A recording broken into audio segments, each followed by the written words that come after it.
Donc, maintenant, nous passons au député de Jean Talon pour 9 minutes 46 secondes. Bonjour, Madame la ministre. Bonjour. Bonjour à tous les membres de votre équipe.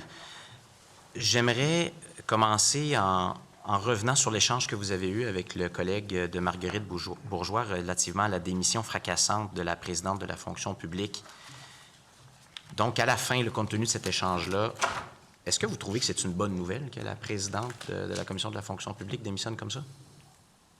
Bien, je trouve pas que c'est une bonne nouvelle. C'était une personne qui était compétente. Elle avait un poste qui l'attendait là, au tribunal administratif du travail. Mais après ça, moi, c'est son choix. Là. Je connais pas ses raisons personnelles. Mais dans les médias, elle le dit clairement. Elle a dit qu'il y a un projet de loi très important qui touchait la Commission de la fonction publique et ça a été préparé dans le plus grand secret. On n'a pas été consultés alors que nous étions les premiers à pouvoir nous proposer là-dessus, à pouvoir nous prononcer là-dessus.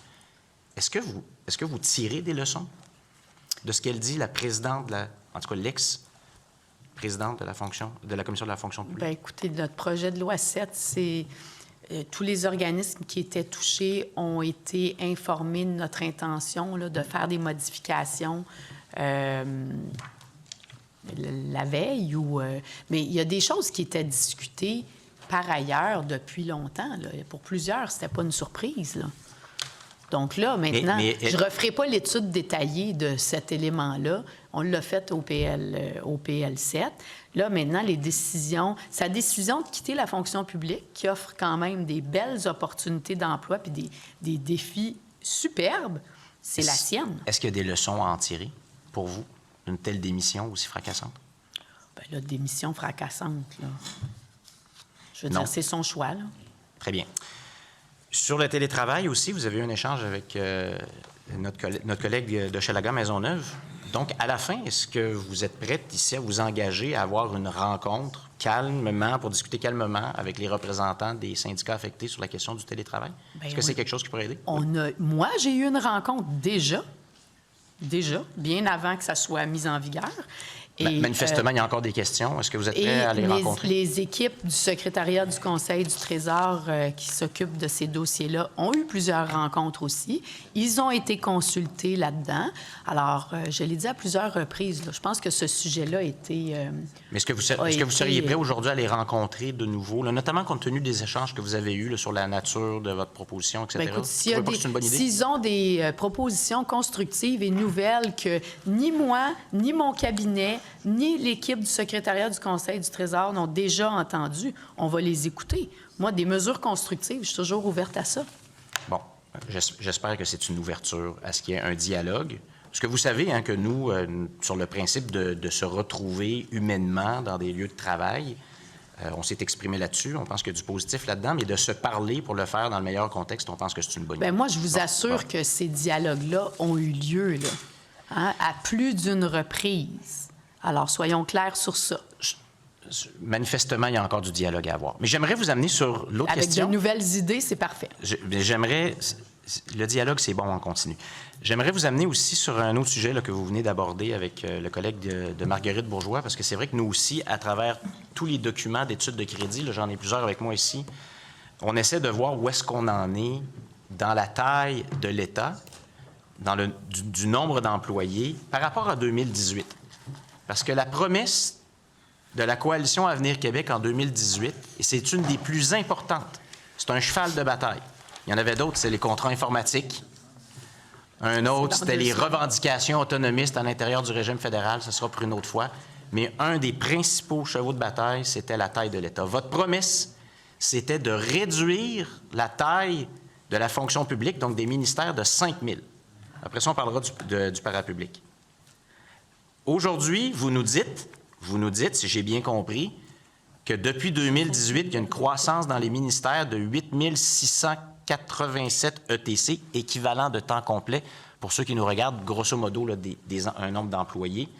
C'est bien ce que vous nous avez dit tout à l'heure. Alors, promesse de moins 5 000 de la CAQ, croissance de plus 8 687. Est-ce que la CAQ a rempli sa promesse? Oui, parce c'est disponible dans la stratégie de gestion de dépenses. On a réduit le 5 000. Le 5 000 qu'on avait promis au tout début, là, 2018, on l'a atteint. On l'a réduit, celui-là.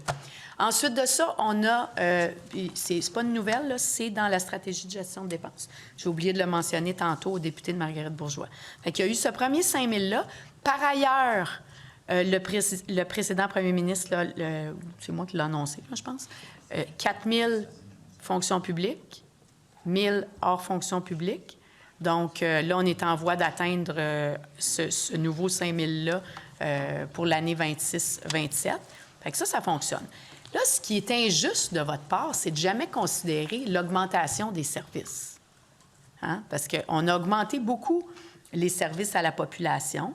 Puis je vais nommer des choses qui vous touchent, là. Quand on ajoute un tribunal spécialisé, ça prend du monde, hein, au tribunal, pour entendre les causes puis faire les règlements. Donc, il y a eu un ajout de 8 167 ETC, ajout de policiers, ajout de gens au ministère du Transport pour le fonds aérien, augmentation du nombre d'ETC, on l'a dit pour les pilotes. Au niveau de l'immigration, je sais que ce n'est pas un sujet que vous aimez, là, mais il faut accueillir les gens puis s'en occuper. On a ajouté du monde de ce côté-là. Mais Madame la ministre, si vous me permettez, parce que là, vous êtes aussi dans le parapublic, j'y arrive dans une minute. Là, j'aimerais qu'on... Le 8166, là, c'est fonction publique. Oui, mais c'est parce que votre promesse, c'est moins 5 000. C'est pas genre, ça va dépendre des services, tout ça. Vous vous êtes... Plus 8 000, moins 3 000. Vous vous êtes présenté devant la population québécoise et vous avez dit, nous, si vous nous élisez, la CAQ, on va réduire dans les ministères de 5 000. Et aujourd'hui, vous nous dites plus 8 687 depuis 2018.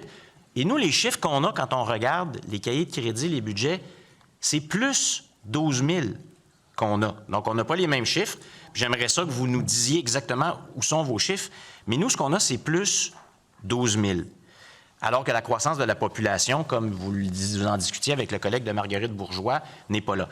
Et là, sur le parapublic, là aussi, il y a une croissance. Nous, on a une croissance de l'équivalent, donc en équivalent là, de temps complet, plus 57 000 dans le parapublic, parce que vous avez créé plein de nouvelles structures, comme Santé Québec, comme Mobilité Infra-Québec, comme beaucoup de croissance chez Investissement, notamment dans les hauts salariés puis les cadres. J'espère qu'on aura le temps de s'y rendre, parce que là aussi, là, les très hauts salariés qui ont des rémunérations en dehors des cadres prévus, là, on en a vu plein dans les études de crédit. Ça, est-ce que vous nous dites, Madame la ministre, là, que Mobilité Infra-Québec actuellement, ou plus de monde à Investissement Québec, plus de hauts salariés à Investissement Québec, que Santé Québec actuellement, la création de Santé Québec, est-ce que vous êtes capable de m'affirmer ici aujourd'hui, Madame la ministre, que ça, les gens là, du Québec ont vu la différence? Ils ont eu plus de services jusqu'à maintenant parce qu'on a créé Santé Québec? Là, on mélange beaucoup de choses. Là. Moi, je n'ai pas de problème à répondre à tout ça, là, mais on va y aller une affaire à la fois. Donc, quand on regarde l'augmentation de TC, là, OK, fonction publique, l'augmentation de 8 687, c'est 8 de l'augmentation. 92 de l'augmentation globale, là, c'est dans les réseaux. Ça veut dire que c'est le secteur de la santé puis de l'éducation. Ce sont les aides à la classe, ce sont les préposés aux bénéficiaires, ce sont les classes spécialisées. Alors ça, c'est du vrai monde qui rend des services à du vrai monde. C'est ça, là. 92 de notre augmentation sur 7 ans, là, c'est pour des services à la population. Le 5 000 qu'on avait promis au début, on l'a livré. On va refaire une autre baisse de 4 000. Mais là, il ne faut pas oublier d'où on partait. Là. En 2018, austérité libérale. Et il fallait rattraper. Là. Il y a des services qui étaient requis par la population. Alors, vous pouvez dire, vous avez promis aux Québécois de réduire de 5 000 ETC, mais on avait promis un paquet d'autres affaires aussi au niveau de services qui étaient attendus. Et ces services-là, on les a livrés. Secondes. Il va rester 25 secondes. Très bien. N'empêche que votre promesse, c'était moins 5 000. Et actuellement, on a beau essayer de présenter des chiffres, c'est qu'il y a plus de monde et votre promesse, c'était moins 5 000. Donc, c'est une promesse qui n'a pas été remplie, qui n'a pas été satisfaite par le gouvernement de la CAQ. Livrer les tableaux qui montrent clairement ce qui a été fait. Je vais être preneur, mais la promesse, c'était moins... Il faut être preneur puis dire la vérité. Bien là, j'espère que vous n'êtes pas en train de dire que je ne dis pas la vérité, Non, parce que s'il vous la plaît, promesse s'il vous était plaît. moins 5 000 et vous ne S'il l'avez vous plaît, pas. Vous n'avez... C'est terminé pour M. le député de Jean Talon. Donc,